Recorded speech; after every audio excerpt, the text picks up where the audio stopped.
think when I want to talk about a sci-fi, harem-y type of anime involving witches, aliens, and potential reanimation? Well, you get a slightly subpar anime called Brynhildr in the Darkness. I am the All-American Critic, and this is my review. Now, Brynhildr in the Darkness was a manga by Rin Okamoto, who, if you have heard of that name, was kind of famous for a little thing called Elfenlied. And Elfenlied was pretty awesome. And it's one of the goriest anime I've ever seen for sure. Brynhildr is a little similar in the same sense that it's short. It's also only 13 episodes. There's a lot of female characters involved. There's some violence, not nearly as much as in Elfenlied. And there's some action, again, not nearly as much as Elfenlied. If I had to sum it up in one sentence, I would say Brynhildr in the Darkness is literally junior varsity Elfenlied. Everything Brynhildr does, Elfenlied does a little better, in my opinion. As for your story here, I don't want to spoil too much, but basically you get a boy named Ryota, and Ryota used to hang out with his friend Kuroneko when they were children, and Kuroneko had this fascination with aliens and life in outer space because she believed that she had met these aliens before and was trying to convince Ryota that these things existed. And in hanging out with her, they would go on these explorations out to sort of dangerous places to go and see the stars and go look at aliens. And one day when they were children, they fell off of a ledge in this accident.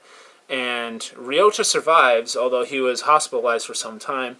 And we find out that Kuroneko had died in the accident. And this really, really affected Ryota and kind of changed his life. From then on, he believed in aliens, and in memory of his friend, he kind of made it his mission to discover life from outer space. So he's dedicated to this mission and formed the astronomy club at his school. And because he lost his best friend at such a young age, he's kind of a loner. He doesn't really attach to people as much. That sort of changes one day when at his school they get a transfer student. And keep in mind, this is years later. He's, I believe, high school, maybe middle school age at this point. They get a transfer student at his school. And this girl's name is Kuroha Neko. Very similar. Kuro Neko is what he called his friend when they were children. Kuroha Neko looks identically similar to his childhood friend, although obviously grown up a little bit. And this sort of freaks Ryota out. And when Ryota speaks to Kuroha, she has no memory of him and says that there's no way that her and this Kuroneko person are the same person. She has never met Ryota before. So he has to come to terms with this, but still they meet up at the astronomy club that he runs. He's like the only member. No one else is really interested in this astronomy club that he runs. She goes to meet him at this club. Meet at the club. I picture them dancing for a second. She goes to meet him at this club and basically describes to him that tonight's a very dangerous night for him. He might die unless she listens to him, because she is a biologically enhanced being, a witch. Not the broom kind of witch that you would picture flying around, but these are sort of like sci-fi witches, and the anime does not go that deep into explaining their powers very much. They have these like buttons on their neck, and they'll do different things. I don't want to spoil too much, but so they were created by some organization, and Kuroha and one of her friends have escaped from this organization and are sort of living on the run as that organization tries to hunt down these witches. And they're basically living on their own. Kuroha wanted to know what it was like to be in school, and that's how she meets Ryota. Now, we meet other witches as well. They have varying powers. Some can tell the future, some can sort of mind control, others can shoot like a blast out of their mouth. The powers are pretty cool. They don't delve into some of the witches enough for me, at least the ones that you like really care about.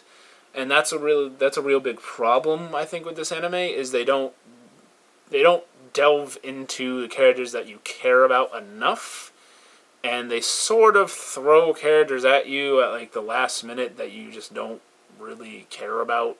Like there's just characters, especially towards the end of the series, there's characters that are just kind of pushed in there and you're left wondering like, why are you here and why do I care?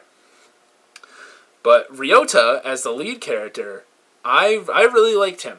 It was nice to see in this sort of harem-y anime that you have a lead male character who isn't dumb. He's not an idiot. This kid's very smart. He can get his way out of situations, even when facing these powerful witches. Kuroha is pretty funny at the beginning because it's as powerful as she has a lot of these memory issues, so she can't even remember her times tables. So when they first meet, she kind of looks like a bumbling idiot, but she's ridiculously strong and has all these powers. And their relationship really develops. I mean, that's the romantic thing going on here. But we don't get a lot of development from side characters, at least not enough in my opinion. There are certain characters I feel that were really, really relevant to the plot that you don't get a lot of screen time for, and you don't really get why they're there. Well, some of them you get why they're there, but you don't know what they're doing because it seems like everything they're doing is off screen. And there's one character, there's a scientist type character who is, I don't want to spoil too much, but he is creating something that they desperately need.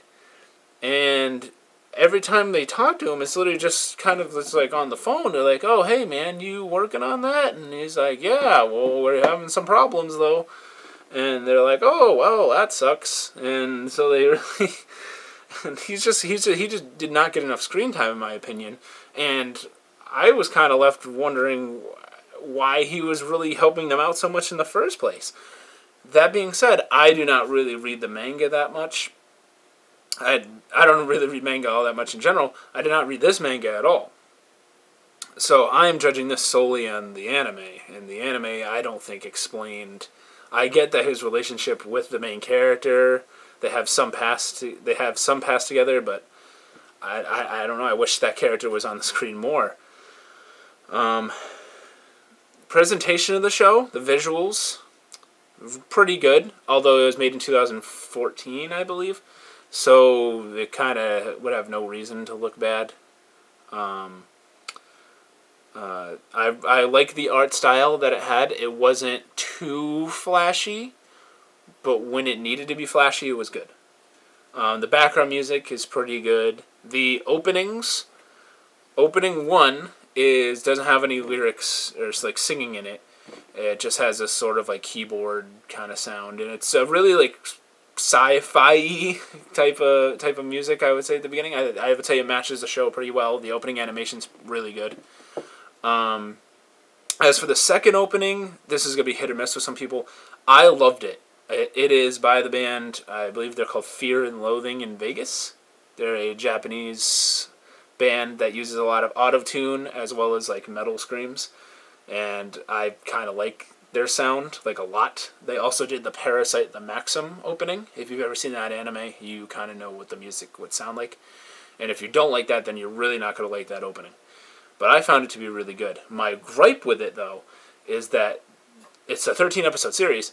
They didn't switch at, like, the half point of the series. They switched openings, like, 10 or 11 episodes in. So we get this sort of okay, I would say, like, lame song for, like, 10 episodes.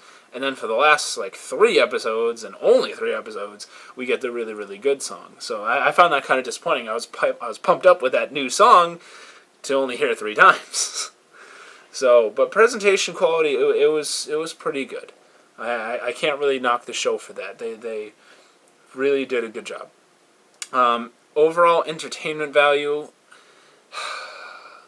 This show gave me very mixed emotions, because I went into it with really high expectations because of Elfenlied, and I loved some parts of it, but I feel like it was really, really rushed.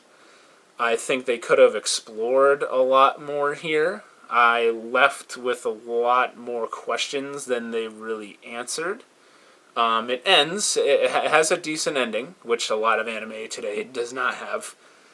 Dead Man Wonderland. But overall, it's just too short. It really needed another season. The side characters aren't fleshed out enough. The backstory isn't really fleshed out enough. You kind of have to make speculation. Like, I have theories about some of the characters' backgrounds that I kind of made. I almost feel like I'm making fanfic in my head as to why these witches exist, and I might make a video about that in the future. I don't know. The action is okay. You don't get a ton of it. It's all right, but it's no Elfenlied. That's the real bottom line of this is it's a junior varsity Elfenlied, in my opinion. And if you didn't like Elfenlied, there might be some qualities of this that you like, because they're not like the exact same show. If you're into like the sci-fi stuff, I'm assuming there's better anime out there for you. If you like harem stuff, there's definitely better anime out there for you. And if you like deep story that they actually present all the stuff to you, you will hate this show. My overall grade for Brynhildr in the Darkness, or Gokukoku no Brynhildr in Japanese, is a C. It's not the worst anime I've ever seen. It's by far not the best. My recommendation would be to watch Elfenlied instead, because Lin Okamoto did do very good work with that series.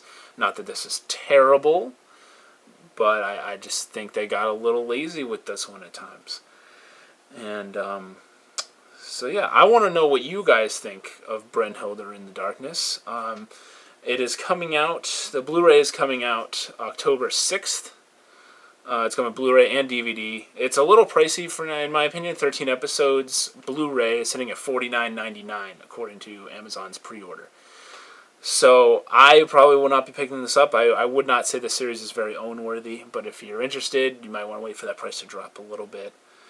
It is. I watched it on Crunchyroll. I do not know if it is still up there right now. You want to check that out. And yeah, what do you guys think of Brynhildr in the Darkness? Did you like it? Did you hate it? What do you think? Why do you think these witches exist? And because they don't really explain it there, what did you find really annoying that they did not solve in this anime? Because I got a couple things. As always, thank you for watching. Please rate, comment, subscribe. And yeah, this is the All-American Critic signing out.